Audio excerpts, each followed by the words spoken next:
Over the past year, I've been doing YouTube videos on High Desert Tactical. My very first video wasn't actually a video, it was more of a slideshow that I narrated over with a very crummy mic. As I decided I wanted to make videos on things that I love, I started using an old Panasonic digital camcorder. It didn't even do 720. I filmed quite a few videos with this, and I used Windows Movie Maker for my editing.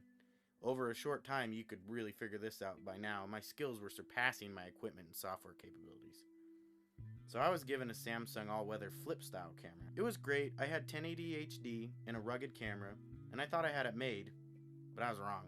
Although the camera was HD, it had a very limited zoom and extremely bad focus. It was great for stationary filming or just random footage, but that's really all it could do. So I saved up my pennies and I bought a Sony HDR CX210, thinking now I have it made. Of course, I was wrong again. With my new camera, I needed to push my editing skills. I know that I don't always have the greatest or most entertaining topics, but I do try my best to create a good production value. And so enters Adobe Elements 7, a software so far over my head, I bought it years ago and gave up trying to use it because I just didn't get it. Now, since Windows Movie Maker wasn't really cutting it, I blew the dust off the box, loaded it back into my computer. Now my computer, it's another story in itself. I'll have to tell you that some other time.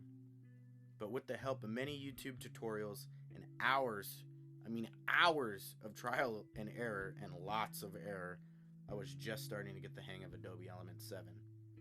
Now here comes the rub. With my skills on editing rising up from the ashes like a phoenix, I found my camera lacking or missing manual controls I so wished it had. An adjustable focal length, maybe even an f-stop, a wide ISO range. I don't even know what those things do, but all I knew is I knew I wanted them. So here I am at a crossroads in my YouTube life. Deal with what I got and make the best of it.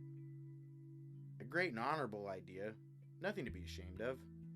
Although, since October I filmed my Jeff the Killer short, which I really loved doing, and I had a really good time doing it. I really saw the flaws and the poor quality in my videos. And where they were lacking, it made it actually harder for me to produce or edit an even subpar video. This is what I came up with, the Canon Rebel T5i. I'm not made of money, and I could be spending my hard-earned pennies on better things, but I love being on YouTube enough that I made the decision to purchase the T5i. Now with this purchase, it was not all a win. I pretty much put myself in the doghouse with my girlfriend because obviously I spent money on something that I didn't really need to be spending money on.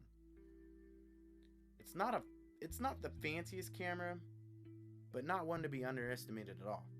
I'm hoping this camera will tie me over in the amazing world of consumer video and film, because it's gotta do it.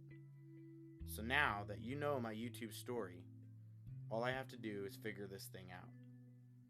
I don't think I've realized what I've really gotten myself into yet. With this new camera, I had to update my Adobe Elements to 12, which is a whole new beast.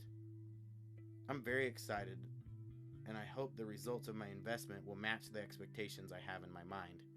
So I leave you with this. If you ever need help with your YouTube journey, don't be afraid to ask for anything.